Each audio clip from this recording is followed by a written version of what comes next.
Hey everybody, this is the show where we are incredibly inspired by the love and change that local nonprofits bring to their communities. And we believe that speakers and nonprofit professionals deserve the chance to share their stories, collaborate, and network with their communities and sector. So without further ado, you're listening to Nonprofit Connect, a podcast by Rogue Creatives hosted by me, Matt Barnes. Let's go. Hello and welcome to Nonprofit Connect with Matt Barnes. Welcome. I'm Matt, and I'm Tiffany Pope, the one and only. The one and only is correct. Anyway, welcome to the podcast. For those of you joining us, maybe for the first time. Yeah. New year, new podcast. I don't know. New year, new me, resolution goals. Come on, let's go. Oh my gosh. You got to bring the energy. Come on, new year, new us, positive vibes. I'm here for it. I don't know when this is getting used. Anyway, yeah, we're saying all this and then they'll end up putting this episode out in April or something, but no big deal. Whatever. This podcast is, we are just passionate about nonprofits and we want to help them connect and learn from each other. And so that's really what it is. We do live events here in Newport Beach, California. Yep. And you're welcome to join us for those once a month. Who wouldn't want to come here? If you're local. But if not, then you can tune into the podcast here. We get great guests and hear their views on nonprofits, and you can learn from each other. It's great. It's great. So amazing. It's great. Isn't that so cool? That's so cool. So awesome. Cool. Anyway, before we start recording, I said, well, what do you want to talk about? And Tiffany said, I don't know, music. But here's what I'm going to say about music. Tiff is much younger than I, as my assistant here. A lot younger. Here.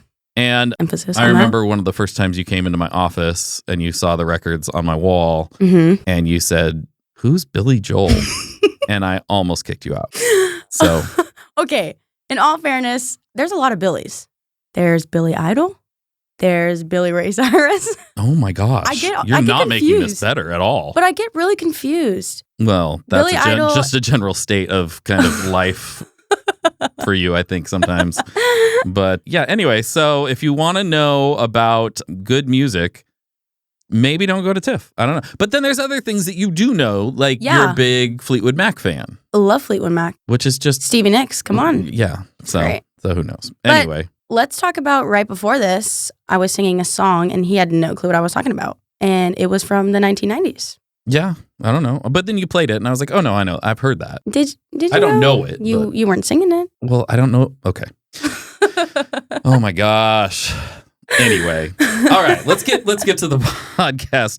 We've got some really cool guests today. Not one, but two. We've got two guests. It's Ben Lambert and Adam Cohen. They're college students and they've co-founded a nonprofit called Kids Being Kids. Just, in their downtime when they're not studying. Doesn't that make you feel like, what am I doing with my life? I mean, it makes me feel like, what are you doing with your life? They started this just back in 2022, and they're up in Canada. Their mission is to give every child the chance to play sports regardless of their economic circumstances. Wow. These are your kind of people. This is right up my alley. Right? This is awesome. So they're partnering even now with big brands like New Balance and Mustangs Baseball and more, and they're just growing and doing amazing things. And I was really impressed when I talked to them because, I mean, they are college students, but it's just incredible what they've done in such a short amount of time. Wow. Throughout Canada, really. They're already expanding, and it's pretty cool. So that's awesome. Really, really impressed with these guys. I think what they're going to share is going to blow you away, and they've learned a lot of lessons very quickly that they'll have to share. And so we want to share those with you. So Ben Lambert and Adam Cohen from Kids Being Kids will be with us right after this brief message from our sponsor. Okay. Bye. Nonprofit Connect with Matt Barnes is brought to you by Rogue Creatives. Did you know that your brand has a personality all of its own? Well, it does, or it should, but maybe it doesn't. How do you know if it does? Here's what you do. Ask yourself, does the way you describe your organization match the way you describe your branding? Because it really needs to. Why? Because people don't connect with organizations. They just don't. They don't feel connected to them. They feel connected to characters. They feel connected to personality. So it's super important that your brand has a personality that connects with the right people to bring them into your story. And that's what Rogue Creatives is all about. We've developed our very own process called the Strategic Storytelling Framework to define your brand personality and create a brand foundation that will make sure your organization has that main character energy that connects with others and pulls them right into your story. And by the way, it works. And we got the receipts. Our nonprofit clients have seen incredible increases in giving that have allowed them to help even more people and make the world a better place. Get started today by visiting roguecreatives.com/NPC. That's NPC for Nonprofit Connect. You can schedule a free brand consultation and take our free online brand character quiz. And we all know that everybody loves a good online quiz, especially when it's free. So get over there and do that because why not? Why wouldn't you? You love it. It's going to be fun. That's roguecreatives.com/NPC to begin defining your brand character today. There's no commitment or risk for you at all. And honestly, we just can't wait to meet you. We kind of think we could be good friends. I think we could hang out. You could buy us lunch. We can help you with your branding and talk about the shows we're binging or whatever. It'd be nice. Rogue Creatives. Seriously, creative storytelling. All right, on with the show. Welcome, Ben and Adam, to the podcast. Thank you. Thanks for having us, Matt. Yeah, thanks for being here. Before we get started, we always start with some random questions just to break the ice a little bit, right? I got a list of like 60 questions, and then I have a randomizer that picks 3 of them. You ready? Yeah. Here we go. You can be a sidekick to any superhero, and you also get their powers. Which one would you choose? In my opinion, it's a no-brainer. Superman.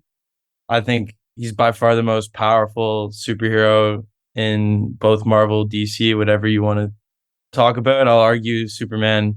Forget kryptonite. He's on top. Batman, to be honest, I think it's a scam. Batman cannot beat Superman. Yeah. I'd have to go with, I don't know, like probably Iron Man. Tony Stark growing up, that guy was something else. I thought like he was the coolest guy ever. Superpowers so sick. His house was awesome. He had that new R8. I remember at the time it was like the coolest ever. I'm gonna probably go with Iron Man. Like that's like an iconic superhero. All right. Good answers. I judge your answers too. So just so you know, I'll tell you if it's a bad answer, I'll let you know. If you could insert yourself in any movie ever, what would it be? I'm just going to go with my favorite movie, which is Inception. I would love to be involved in Inception. I think conceptually, the idea of what's going on there, and it's revolutionary, right? The whole dreaming aspect of it, dream within a dream, like you can do whatever you want. I would love to experience that once. I can never control my dreams. And I never got to do that. Some of my friends were able to do that when we were young, but I always wanted to experience that at least once. Now you might be right now. Seems like a good one. I'd probably have to go with I got a lot of favorite movies. I have a list on my phone. I'm a big movie junkie, but my favorite movie is Green Book, but I can't go with Green Book. I don't know if I'd see myself in that, but probably Spider-Man. I'd probably go back to the superhero. I think superheroes are so awesome. I'd probably go with Spider-Man. And I think that'd be cool to be a sidekick a little bit. I think the Spider-Man movies would be pretty awesome to be a part of. All right, last question. When, not if, but when they make a movie about your lives, who's going to play you? Based on what my hair looks like right now, I'd probably go with Leonardo DiCaprio. He's pretty slick back. I'd probably go with Leo. I think he's good. He's got some good movies out there. I like him in a lot of his movies. Probably Leo. Yeah. It's a good one, Ben. I would want to go with a Jake Gyllenhaal. There you go. Okay, that could fit you, man. I can see that. Yeah. I can see that. Stay on theme with the whole superheroes. Yeah. That's a good one. I like that one. Nice. All right. Well, let's get into you guys and who you are. Now, you are the first college students, I think, that I've interviewed on this podcast. You don't get a lot of college students running nonprofit organizations. Tell us a little bit of your origin story. What brought you to where you are and what are you doing? Little background, I guess, Ben and I's relationship. I met Ben during our first year in university. So we were all going through COVID-19 at the time. So it was a little hard to meet new people and friends. No prom, by the way. No prom. We got to remember that. We lost it on prom. No graduation trip. Plenty of stuff that we did miss, but it was kind of hard to meet people. So when I did meet Ben in my building, we were a similar age, right? So we were both experiencing the lack of social environment that we all had. So we were kind of also very like-minded individuals. Both Ben and I have an entrepreneurial mindset. So we met and we started talking about what we're going to do the summer of first year. And we were thinking of just business ideas, and we worked together on a hardscaping business where we were doing power washing, deck staining, sealing, pretty much whatever someone asked us to do, we'd figure out a way to get it done. Yeah, we went. We think we would go into jobs and after first year, sometimes we'd have no idea what we were doing. Kind of just like, we got to YouTube this, man. Like, we got to figure this one out. They asked us to do this. I think I've seen my dad do it, but like, I don't know. Let's go home, talk to our dads, get back at it. Like, I don't know if I could do this. So we did, yeah, I guess, Adam, you can continue. But yeah, the hardscaping thing, a lot of stories for sure with that. But yeah, continue. Yeah. Fake it till you make it. Yeah. A little bit of that for sure. But it was a great experience, and it also helped us kind of gauge each other on a business level. So we learned how to work together. And then we kind of took that experience, and during our second year, we were looking to do something else. And we heard about all of our friends. And during COVID, we're both athletes. I mean, so we heard during COVID, there was a whole situation with the affordability of sports, big subject that came across in our lives. And we actually got into an argument, which I play baseball, Ben plays hockey. We were arguing about which sport is more expensive to play. Cause I mean, I was breaking a baseball bat and I'm like, crap, that's another $300, $400 down the drain right there. And hockey sticks and shin pads and the whole set is also expensive. So we had gone to a fight about it. And out of that fight came the realization that at the end of the day, we both have a ton of equipment sitting in our houses that's worth an incredible value that is getting no utilization anymore. Like, this stuff just sits there collecting dust, and who's to say it can't go to use? So we wanted to think of a way to kind of gather all that equipment and find another life for it. And who's to say like this stuff is even in bad shape? A lot of times people will have stuff sitting down there that maybe they used for half a season, or not even brand new stuff that no one touches. Yeah, like a lot of the stuff we get is like basically brand new. It could be like right off the shelf and no one ever know. And yeah, to go down this point, like it's good equipment. And everyone has kids that have grown out of equipment. If it's your first pair of skates, second pair of skates, or your third baseball bat, or a helmet that you wore when you're in whatever elementary school, everyone had equipment in their basement, but no one had a means to get rid of it. It was just sitting there, and they didn't take time of their day to bring it to somewhere to drop it off. They know where to drop it off at. And then we became that resource to then, pick up that equipment, drop it off, and find another home for it. So that's the model for kids being kids? Yeah. Well, there's like, I guess you could say there's two ways we separate it two different ways. You have like a collection and then a distribution side of things. So the collection part will either go to, door knocking, asking people if you have equipment you're willing to donate. And then from there, we'll spread it out to distribution sites. So like a YMCA, we have a Boys and Girls Club in Canada, same type of concept. There's a teen challenge. I'm not sure if that's in America, but it's definitely in Canada. We have different partnerships that we work with that have kids, and they know the kids, they know the families, because we don't know the families personally. And then they help us distribute to those families in need. And is it just the two of you, or do you have other people helping you? Yeah. So we started it August 2021. We did it with, I think, 5 or 6 other students. And then come the summertime this year, probably around May, June, we brought on a lot of other people. We opened up a bunch of other divisions. So we have a division in Montreal, a division in Guelph, and then a division in London, Ontario, as well as St. Catharines, so Niagara region. And I think each team kind of facilitates the same type of operation that we do, but in their area. So they have a team of whatever 4 or 5. And I think we're now around 30 people in that range. And yeah, everyone kind of facilitates their own, I guess you could think like team in the same process. And are they volunteers, or are they paid staff? Yeah. So everyone's a volunteer. Everyone's doing it for experience, learn the process, be a part of it. I think it's really interesting. A lot of people, after they drop something off, they give me a call right away. Man, like, when's the next drive? Like, let's do this again. Help me with another idea. Our team wants to do another one. Like, they were so inspired by it. So it's all volunteers, all students, all at different schools, kind of facilitating the same stuff that we do at Kids Being Kids. What's been the biggest challenge for you in getting this up and running? I would say right off the bat is just to go back for a second. Like, we had this idea of, it seems like in theory perfect, right? Everyone has equipment in their basements, and people are most often ready to get rid of this stuff. Like, it just sits there taking up room, right? So a lot of people are happy to get it off their hands. And at the beginning, we started collecting all this equipment, and it was sitting there in my garage, and my dad started to get on me about it. And we came across our first obstacles. Like, we have the equipment now, but we don't exactly have the channels to distribute this equipment to the kids that need it. So we had to figure out ways to start outreaching, from cold calling, emailing, as much as you can think of, to try and get people on board with our vision and find avenues to distribute the equipment to kids that actually need it. So I think that was probably the biggest and the first obstacle that we had to get over. Also, like to add on, like finding the right kid. You know what I mean? Like that shoe size 7, it's hard to find the exact kid for that size, for that exact baseball bat, that exact size, that exact gender, whatever it is. It's difficult. We don't know the kids. We don't know the family. Boys and Girls Club, YMCA. I guess those organizations, they know the families personally a lot better than us. And they're the ones that know Johnny needs a size 7, Michael needs a size 6. And they let us know that those kids need that. And we go from there.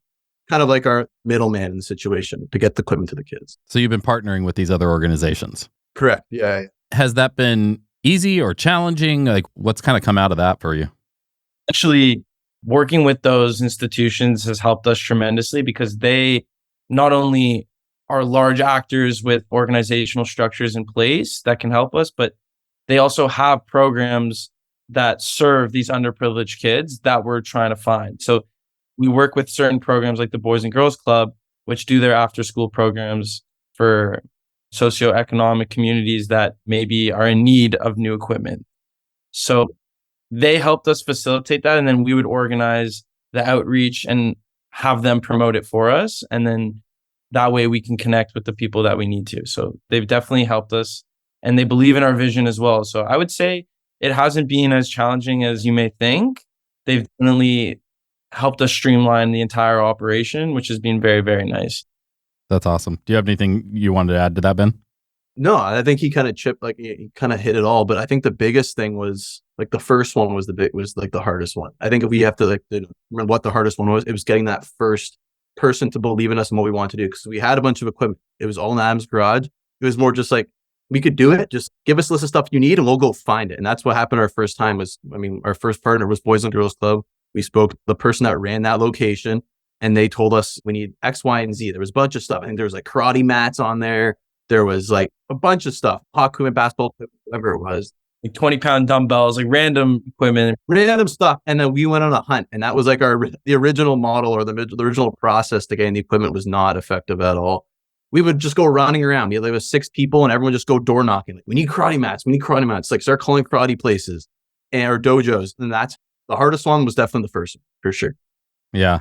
So it's like, I think with any nonprofit, well, anything probably, there's a pretty steep learning curve there and you learn and you adapt. I think the reason I asked about the partnering is one of the things that we're always trying to encourage people is to find ways to collaborate, nonprofits to collaborate with each other and find ways that they can complement each other's services and help each other out. And there seems to be sometimes a resistance to that. Sometimes they don't want to do that. Did you find that at all, or were people pretty open? I would say they're pretty open. I mean, our business model kind of works on that aspect of collaboration. We pride ourselves on our strength being that collection. And then they have the channels to distribute it. So we're kind of just combining our strengths to, at the end of the day, help those that need it. So I find that the only resistance that we found was, again, like as college kids, like we have to prove, I guess, our legitimacy to them, right? Our effectiveness and our drive to actually get it done. So I think that once we got over that hump, we're able to use that to get to our next institution, right? And then use it as evidence to say, listen, we've done this successfully. We've done that successfully. Here's how we can help you do it as well. And are you an official nonprofit organization? So right now, it's a little bit of a bureaucratic process. We're trying to navigate that space where, we started just as a grassroots organization and now we're definitely picking up steam and we're putting in place the processes that we need to in order to register as a nonprofit. So yeah, we've started the process for sure and we're going through it now. But as of today, we're not registered now. So you're not fundraising right now? No, we're not working with finances. It's not monetary donations. We're strictly using equipment. Got it. Very cool. So yeah, there's definitely challenges to being a nonprofit. There's challenges to not being a nonprofit. What are you hoping that, when you get your nonprofit status, what's next? Like, what are you hoping to take the next steps? I think just being able to run an event and raise money. The power of money is just insane. And we all know that. So being able to raise funds and being able to put that use to buying equipment and then giving it out to families. I think we just, hosting events and raising money. And something we noticed with Jumpstart Canada. So Jumpstart Canadian Tire, I'm not sure if you're aware of who they are, but what they do is the same type of kind of concept as us, but Jumpstart's made by Canadian Tire. And they give 20% discounts to customers who, I guess, meet this criteria. And that's their way of kind of giving back. It's like the same type of we do, but they give discounts to go use in store. And I think our model would be to buy the equipment and give it away completely free. So now the 20%, like that's covering tax. You know what I mean? Like they do. So I think giving away the equipment for free would be what we would do with the money. But yeah, hosting events would be the biggest thing for sure. Got it. Very cool. Yeah. I'd also just add, I guess it kind of goes hand in hand, but scalability with finances obviously comes the ability to create a larger version of what we're doing right now. Like we're limited, everything's coming out of our pocket, gas money, all of that. So time and money is definitely important, and the ability to bring people on that are I guess more experienced and bring that professional would really help for sure. And that's what we're looking forward to. Yeah, the infrastructure there, and I would imagine space becomes a concern as you start to accumulate equipment and need a place to keep it before you distribute it, and you get more and more and bigger and bigger. But let's go back to the student aspect of it. I'm interested in this, always fascinated. I went to school and was focused on school and doing school and having friends and whatnot. And you guys, you're on your second business now. What were the challenges in that for you? And why not just be students? What was it about this that was like, no, we got to do this? I think it was creating a business with no cost. We had Ace Hardscaping. We did all those other businesses. We had caught. It was like the costs were insane for some of the stuff that we did. So I think we were able to run a business with a very little cost. Obviously, it's not a business, but that business concept. And yeah, like pretend like we're and grow like an organization, create a team, leadership, give out tasks, have team meetings. I think we like the concept of growing something together. I think, me and Adam work really well together. So I think it was a little bit of that was involved. I don't know, Adam, if you want to add on. I'd say the biggest difficulty of balancing school and like the nonprofit is time. Definitely time is tough. It demands like a lot out of you and have to learn to balance it. But I would say there's no real way to tell you to just be a student. I guess it's just who Ben and I are. Like we enjoy it. If you didn't enjoy it, you'd be done on the first month. We genuinely enjoy every aspect of from the outreach to the donations. It's satisfying for us, and it's just that part of our brain. So I think it's a genuine passion of ours, which keeps us motivated. Yeah. Being a student been challenging from the perception perspective as far as dealing with people? Like, is it a problem, taking you seriously or that type of thing? Or has that been actually not a problem? I would say there's a pro and con to it. I mean, like I mentioned before, some people, when they hear that you're a student, they kind of, I don't want to say think less of you, but they take you a little bit less seriously as opposed to when you graduate. But it also helps you get your foot in the door. Like, hey, we're two college kids. We have this initiative going. And then it helps you start that conversation. Like people love to see two college kids with initiative. And if it's for a good cause too, it helps even more, right? So I would say there's a little bit of drawback, but it also helps in certain ways. It's actually a way into the story for people in a lot of ways. My company works with a lot of nonprofits in telling their stories and bringing people into their story. And you got to look for whatever that you can connect with people on to bring them in. And I think that's an aspect that is unique for you that is going to be interesting. And also the fact that right now, at least, you're not asking for money. I think there's that part of it that there's also maybe a relief. You knock on the door and it's like, oh, you just want old equipment? Yeah. Oh, yeah, we can do that. I mean, I would imagine that would play into it a little bit. You want to clear space in my basement? That'd be awesome. Like, come clear the space in my basement. Like, I don't want this stuff. It's exactly what happens every time. Right. So you're actually doing them a favor at the same time in some ways. It's like, oh yeah, all that old junk I got in there that I haven't really thought about. And you're right. Even that old stuff though, I mean, maybe it got used for a season and then that's it. Exactly. Because people grew out of it so quickly. You literally wear it for a season. I remember I got so many skates in my basement that I just wear it for a season. That was it. They just can't rotate it. That's crazy. There's also, as students, it brings a unique opportunity for us to kind of put into real life, like what we're learning in school. We actually get to apply the knowledge we're learning. And even for our team, we've assembled a team of students across like various undergraduate degrees that all bring unique skill sets. So they all get to apply what they're learning, which will help them in their careers, as well as help us. it's kind of a mutually beneficial idea for really everyone that's involved, which I think has helped us bring a lot of success. Like we have marketing students, we have engineering students who have helped us. For example, software engineering helps us do our website, stuff like that. Business, when I'm in business, this is basically running a business. It's without money. So it's so important to learn how to facilitate and structure a business environment. I think it helps us all. Well, and in some ways, it's fascinating to me to think about it this way because different people start businesses from different places or different viewpoints. And a lot of people start it from, I've got a business plan and I know the finances, but they don't know the teamwork aspect or they don't know all of those kind of things. And you guys are able to do this and sort of run an organization without having to necessarily run the businessy part, the finances and all that stuff, and really focusing on the organization and creating an organization and what does that look like?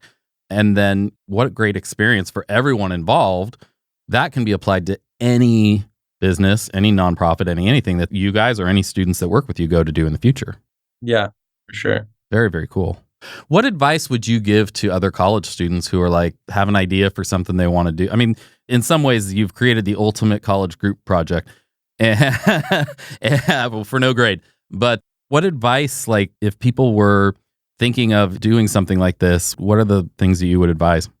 I think just do it. Just get up. If you have that idea, it's just like, what's the con of it? Yeah, it doesn't work out, whatever.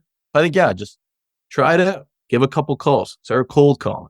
I think when me and Adam came up with the idea of doing Kids Being Kids and running an organization like this, I think we just like woke up the next day like, hey, let's do it. Let's start making calls. Who are we calling? Who do we got to call? Who's the first person we're going to have on the team? Who do we need help with? Knows who? Yeah, we just woke up and did it. Like, let's go. Yeah. I would say, just to add to that, follow through. I think if you have the idea, an idea is an idea. It's nothing unless you follow through. And once you have people that believe in you and believe in your vision, you need to follow through. You know what I mean? Like if you don't have that drive for someone to believe in what you want to do, like it'll hit a dead end and then everyone will kind of dissipate. So I think if you're going to start an idea, be prepared to follow through. Yeah, I tell people all the time, because people come to me and like, oh, what do you think of this idea that I'm thinking of doing or whatever?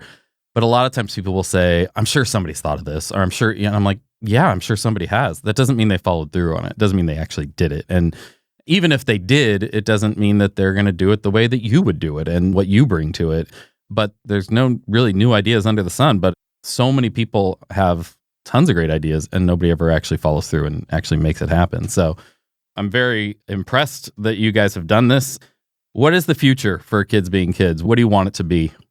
I think just going back to like what we were talking before, in my mind, I want to scale it. I think it's a scalable idea. And we're already trying our best to do that right now by copy and pasting what we've successfully done in London, Ontario to other cities in Canada.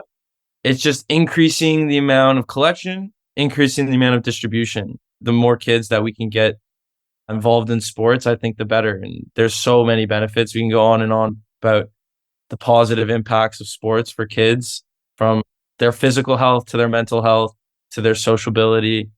I think we just want to go take it to the moon. In reality, just go as far as we can, help as many kids as we can. Really, that's my idea for it. Completely agree. I don't know. It's just, scale it.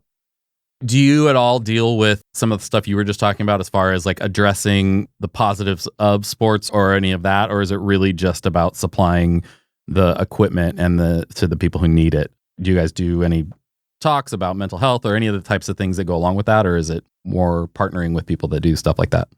I don't know if we've done anything directly like that, but we've had a couple, I guess you could say, classes on starting a business at the YMCA with their programs. YMCA, other like a newcomer program. We've done a couple classes like that when we teach a bunch of kids how we started Kids Being Kids, the exact same thing we're doing right now. And we just talked to the kids about it. We gave the kids, we talked to them about the idea, how we did it, and then we got them to pitch us an idea. And I think we split them up into groups of 3 or 4. I mean, some of the kids came with unreal ideas. And yeah, that was kind of the only thing. It was more like starting a business, but not directly around like the mental healthy active living. Hopefully in the near future, something comes up. Yeah, I think it's very exciting. And I just think aside from the practical of what you're providing these kids, the example you're setting of do something. If you got an idea, let's go for it. I was listening to, I don't know if you know, like Arnold Schwarzenegger just put out a book and he's been doing the podcast circuit. So I heard him on a couple different podcasts, and his book is Be Useful, and he's talking about that. But he was saying same kind of thing, like, okay, what can I do? And why wait? If you can do it, go do it. And it's funny that you even brought up the hardscaping thing, because he talked about like that was one of the things that he and a buddy did one summer while they were trying to figure out how to survive as they're trying to figure out what's next. And they just started a landscaping thing, and they had no idea what they were doing. And but they advertised it like they did. And yeah, we did. Definitely we exaggerated. We thought we were professional. They thought we were professional. It's out of our playbook right there. yeah, I was like, okay, you guys are on the same track. I remember we had a customer that asked us, like, again, we were just doing decks. Like, we were just standing decks. And we had a customer ask us one day, I'll never forget this. He had probably a 70-foot tree, and he loved it so much. And it was in like, his whole backyard was patio. It was all wood. And then he had a couple trees, and they were huge trees. Like, they must have been destroying the bottom of the deck. And he's like, I love this tree, but I want to move it to the front yard. Is that possible? I was like, oh, we could figure something out for sure. Like, I mean, I'll go back, we'll try to plan something out. And I texted him and I was like, yeah, there's no way, we'll be able to do this. But I remember we had some crazy requests. Oh, yeah. For sure. I just want to quickly add though, Matt, about starting an idea or following through with that idea. It's like the idea of recycling sports equipment. Like, this isn't a revolutionary idea. Like, by no means I feel like we're not reinventing the wheel. And this is the first thing that we did. Like, we went online and we searched, like, are people doing this? And I think we're combining the business models of two large companies, one being Jumpstart Canada, which we've just explained, like, they do monetary discounts, which absolutely help families. And then we wanted to combine that with the idea of, I'm not sure if you're familiar with Play It Again Sports. You resell secondhand sport equipment. So this stuff still has value, and it just doesn't have the means of getting from one place to the other. And we're just trying to fill that gap. But it's not a revolutionary idea. We're just following through with it. And if there's someone else that's doing it out there, like, we just want to do it better than them. And we want to do it simpler, right? And that's our goal. And I think no matter the idea, you can definitely find a way to execute it. Yeah, for sure. I love it. That's so great. As we sort of wrap up, is there anything else that you would want people to know or want to share? I think if I had to choose one thing, like, going back to the whole, like, just do it and get up and going, like the whole Carpe Diem, when it's just like actions speak louder than words, and just go do it. You know what I mean? I think that's what we did. And that's what got us where we are now, which is very small. We're still a startup, but we've seen a little bit of growth. I think, like, every day, just go do it. Actions speak louder than words. I think that's what I always kind of lean back to. Mine would be try and connect with your community. I mean, like, prior to doing this, I didn't even know I had a local Boys and Girls Club in my area. You know what I mean? Like, seeing a common place for people, and especially kids, to come together and bond over whatever, maybe physical activity or in classrooms, whatever it is. I think seeing strangers come together is a phenomenal thing. And it kind of changed my whole perspective as soon as we started doing it. When you have people come from different schools and different areas together to one place, kind of reminds you that there is a communal aspect to, like, where I live. And I think that's a great thing to see, and a great reminder if you haven't seen it in a while. Yeah, that's awesome.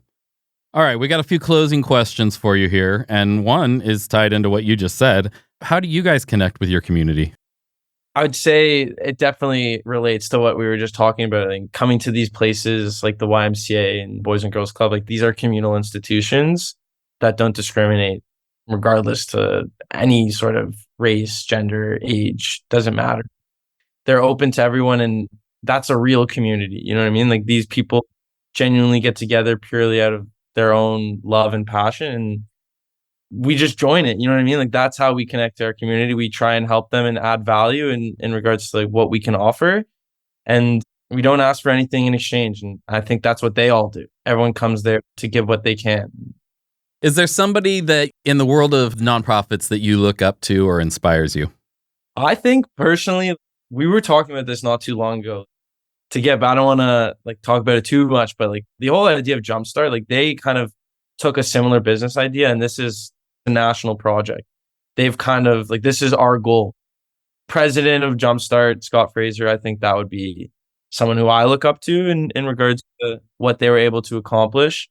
I think it's great. And it's definitely something that we look to and inspires us to continue what they're able to accomplish. Yeah, that's a good one. I think, yeah, Jumpstart. If we're going to have a lunch with somebody, we got to have a lunch with our competitor. So I'd probably go with him. I love the idea of a competition in charity.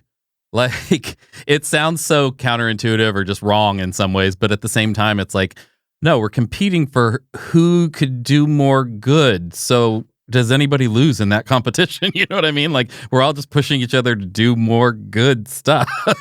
No, it's a healthy competition for sure. We need it. We like it. I mean, to be fair, I would say we're not much of a competition on their part yet, but Yeah. we'll be on their radar soon enough, and we'll help each other hopefully and not just compete. That's right. And that's when the movie gets made with Leo and Jake Gyllenhaal. Awesome. Last question. What aspect of your job brings you the most joy? I'm going to have to go with probably seeing the kids when we've dropped off equipment in the past, and you get to drop off sports equipment or running shoes, whatever it is. And then the following week, we go back to drop off something completely different. And you see those kids at that after school program wearing those shoes and using the equipment. I think that was like the hit home was just seeing that firsthand. I was like, wow, like it goes a long way. The stuff that was going to go in the garbage that was brand new was put to use. And you see the kids running around in the court. I think it's an unreal feeling. I guess similarly for me, I would say the thank you notes. We get these thank you notes, and in addition to I just like making use out of the stuff, like going out of your way to thank us, like we get handwritten notes, emails, whatever it is, like it kind of feeds into that motivation to say like it's nice to see our hard work pay off and the thankfulness that we get back. It keeps us going, and it's definitely a nice reminder of why we're doing this. Yeah, for sure. Okay, I'm going to ask you one more question that just popped into my head. You're leading an organization of entirely volunteers. How do you keep them motivated and excited and bring that joy to them for what they're doing? Yeah, keeping them engaged, get them involved in everything that we do. If it's redesign the website, like, hey guys, come help on this meeting. We're having a cool meeting. Come, help us with this. That and like making them feel valued. Showing that like the work they're doing is like helping so many people and getting them to go to like attend those drop offs, see those kids, getting the same experiences and the same feelings that we get, sharing that with everyone else is contagious. And I think that's what keeps them motivated a little bit, is just seeing it all happen. And then being part of a startup too. So a year ago, right? Who knows what happens in 5 years? So I think a little bit of that too as well. Awesome. Where do people find more information about you guys and what you're doing? I think it should be just kidsbeingkids.ca. And then our Instagram is kidsbeingkids.org. So those are our two main social media platforms. Awesome. Well, Adam and Ben, thank you guys so much for joining me today. This has been really cool. And when I see people like you guys doing what you're doing, I have hope for the future, which sometimes is a hard thing to come by around here. So thank you for having us, Matt. Yes, thank you. That was awesome. Well, there you have it. This episode of Nonprofit Connect with Matt Barnes, brought to you by Rogue Creatives, is over. It's done. Finished. What are you going to do with the rest of your day? You're going to take the dog for a walk, maybe have some dinner. Before you do any of those things, could you do us a massive favor and subscribe to the podcast on Apple Music or Spotify or wherever else you listen to us? Obviously, you don't have to, but, it'd be very, very appreciated. Oh, and if you want to hear more from us, visit our website at npconnect.roguecreatives.com. That's npconnect, like Nonprofit Connect, .roguecreatives.com. We'll see you soon. Nonprofit Connect with Matt Barnes is hosted and executive produced by me, Matt Barnes, with an assist by my chaos coordinator, Tiffany Pope. Production is by our amazing friends over at Fame, the B2B podcast agency, along with Belinda Carter-Thompson and the team here at Rogue Creatives. Production lead is Luke Audi at Fame. Writing is by Sam Hollis at Fame and Matt Barnes and Taylor Bolanos from Rogue Creatives. Nemanja Koljaja of Fame is our audio editor, and Arslan Yakub from Fame is our video editor. Creative direction is by Corey Hill of Rogue. Our artwork is designed by Hopo Kelly and Joshua Marino at Rogue, and Ian Salas of Fame. Theme music is composed and performed by Jared Atherton of Chapters. Luke Audi of Fame does our booking and our guest relations. Huge thanks to our amazing guest for joining us for this episode, and to all of you incredible listeners for tuning in. If you enjoyed the show, and I don't know why you wouldn't have, don't forget to help us spread some good by giving us a good review. Preferably, 5 stars with lots of words saying how amazing we are on whatever platform you're listening on. Apple Podcasts, Spotify, whatever it is. Also, tell your friends and subscribe so we can come straight into your potholes each and every time we have a new episode. For more information about Nonprofit Connect or to join us at a live event here in Orange County, California, visit our website, npconnect.roguecreatives.com. We'll catch you next time.